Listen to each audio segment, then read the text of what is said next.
আসসালামু আলাইকুম। একটি শিশু যার বয়স ৭, ৮ অথবা ৯ বছর। শিশুটির মা নেই, বাবা নেই, ভাই নেই, বোন নেই। আছে কোনো নিকট আত্মীয় অন্য কোনো শহরে, দূরে, অনেক দূরে।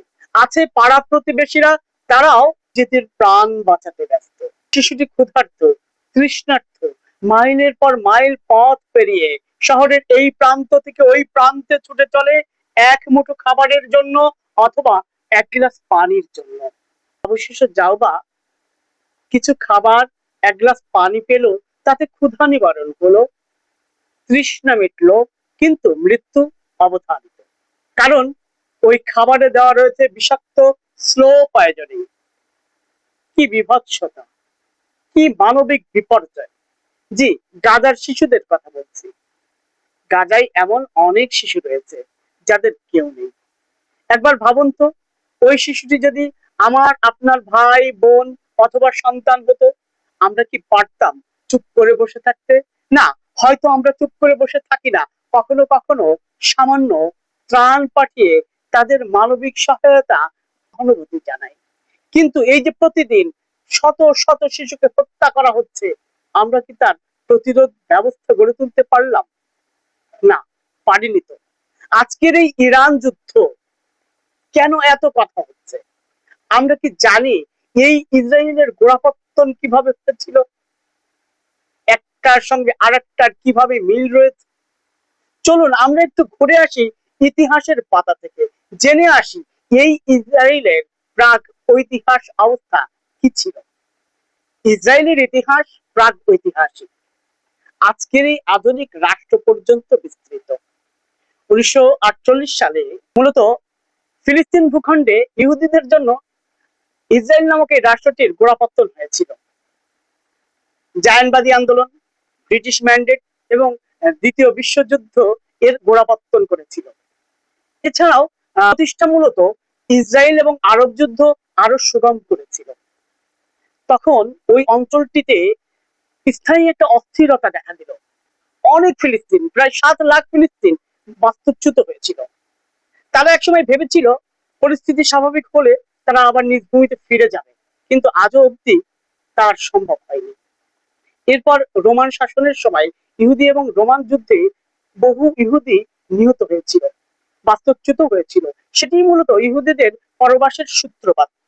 পর ওই অঞ্চলটি বাইজেন্টাইন, মুসলিম খেলাফত, ক্রুসেডার এবং অটোমান সাম্রাজ্যের শাসনে থাকে। ১৯শ শতাব্দীর শেষ দিকে এসে জায়নবাদীরা ইহুদি রাষ্ট্র গঠনের আন্দোলন শুরু করে। সালটি ছিল ১৯১৭ সাল, অর্থাৎ প্রথম বিশ্বযুদ্ধের পর বালফোর ঘোষণার মধ্য দিয়ে ইহুদিদের বসবাসের রাস্তা সুগম হয়। ১৯৩০ সালে হিটলারের সময়ে ফিলিস্তিন ভূখণ্ডে ইহুদিদের অভিবাসন শুরু হয়েছিল। এরপর ১৯৪৭ সালে মার্কিন যুক্তরাষ্ট্রের পরিকল্পনা বাস্তবায়নকারী সংস্থা জাতিসংঘ ফিলিস্তিনে আরব এবং ইহুদিদের জন্য দুই ভাগে বিভক্ত হওয়ার প্রস্তাব দেয়। ১৯৪৮ সালের ১৭ মে, অর্থাৎ ব্রিটিশ শাসনের অবসান করে ডেভিড বেন গুরিয়া ইসরায়েলকে রাষ্ট্র হিসেবে ঘোষণা দেয়। স্বাধীনতা লাভের পরপরই পার্শ্ববর্তী দেশ অর্থাৎ আরব দেশগুলোর সঙ্গে তাদের বৈরিতা শুরু হয়। ১৯৬৭ সালে মাত্র ৬ দিনের যুদ্ধে ইসরায়েল পশ্চিম তীর, গাজা, সিনাই উপদ্বীপ এবং গোলান হাইটস দখল করে নেয়। তবে ১৯শ শতাব্দীরও আগে অর্থাৎ বাইবেলীয় যুগ থেকেই এই ফিলিস্তিন ভূখণ্ডের সঙ্গে ইহুদিদের যোগাযোগ। সেই ইসরায়েল আজ অর্থনীতি সমৃদ্ধ এবং উচ্চতর প্রযুক্তি সমৃদ্ধ একটি রাষ্ট্র হিসাবে প্রতিষ্ঠিত হয়েছে। তবে কথায় আছে, কয়লা তুলে ময়লা যায় না, ঠিক তেমনি আজ সেই ফিলিস্তিনের প্রায় ৮০% ভূমি তাদের দখলে।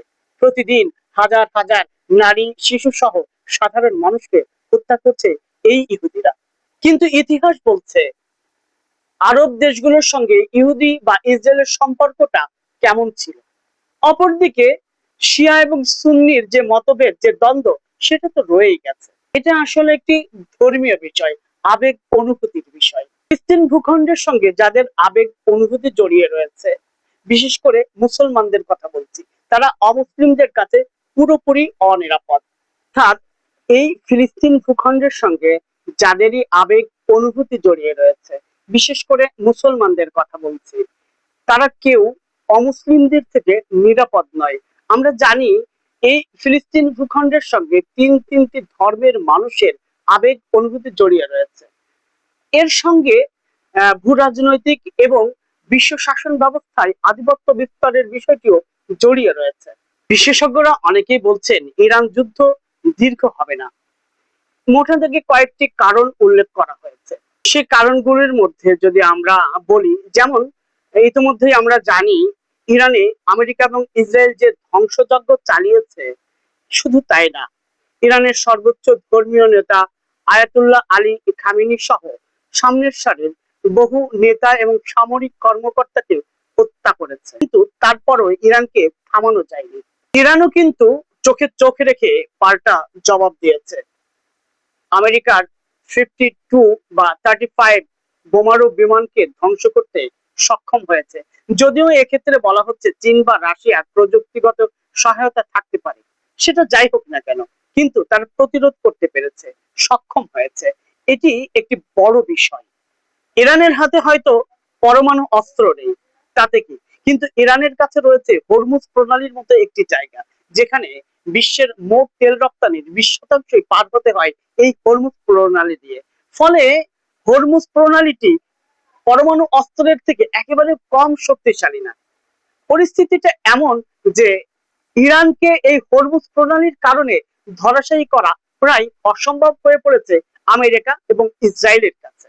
এছাড়া ইরানে যদি পরমাণু অস্ত্রের ব্যবহার হয়, এর প্রভাব শুধু ইরানের মধ্যেই সীমাবদ্ধ থাকবে না, বরঞ্চ পার্শ্ববর্তী দেশগুলোতেও ছড়িয়ে পড়বে, অর্থাৎ মধ্যপ্রাচ্যে ছড়িয়ে পড়বে। আমরা জানি মধ্যপ্রাচ্যটা পৃথিবীর অর্থনীতির প্রাণ কেন্দ্র হিসাবেই বিবেচনা করা হয়।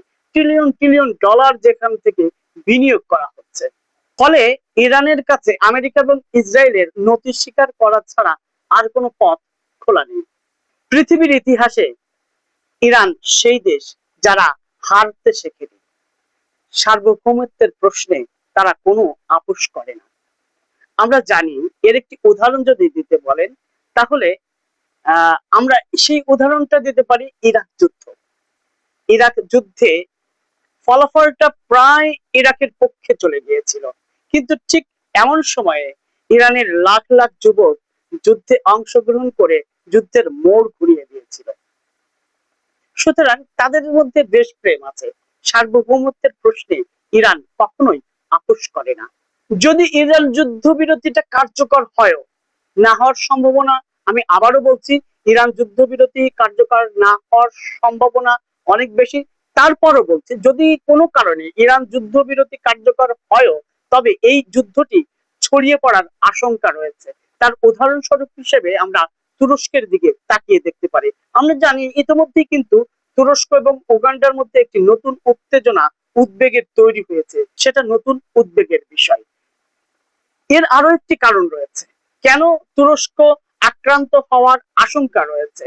আমরা জানি যে রাশিয়া এবং চীনের মিত্র যারা, তারাই আমেরিকা এবং ইসরায়েলের টার্গেটে পরিণত হবে। তুরস্কের সঙ্গে রাশিয়া এবং চীনের ভালো সম্পর্ক, এটা আগাগোড়াই রয়েছে, আমরা জানি। ফলে কেন জানি মনে হচ্ছে নেক্সট টার্গেট তুরস্ক। যে কোনো সময়, যে কোনো মুহূর্তে যদি আমরা শুনতে পাই তুরস্কে হামলা হয়েছে, আমার কাছে মনে হয় না যে আমরা অবাক হব, বরঞ্চ এটি হবার দেখার বিষয় কতদিন বা কত সময় পরে তুরস্ক আক্রান্ত হয়। আমরা জানি ইসরায়েল বা ইহুদিদের বসবাসের জায়গা বা দেশ 80 বছরের বেশি দীর্ঘ হয় না। যদি তাই হয়ে থাকে, তাহলে 80 বছর হতে আরো কয়েকটি বছর বাকি আছে। সুতরাং এই কয়টা বছরে পৃথিবীতে আরো কি কি ঘটতে পারে আমরা কিন্তু জানি না, ঘটার অপেক্ষায় আছে। সুতরাং তুরস্ক নতুন করে আক্রান্ত হতে পারে, এটা যেমন একটি শঙ্কার বিষয়। তুরস্কের পাশাপাশি অন্য যে কোনো রাষ্ট্র যে কোনো মুহূর্তে হামলার শিকার হতে পারে, আক্রান্ত হতে পারে, অর্থাৎ এই যুদ্ধে নতুন করে জড়িয়ে যেতে পারে। এখন দেখার বিষয় সেটা কতদিন বা কত সময় পরে। ভালো থাকবেন, সুস্থ থাকবেন।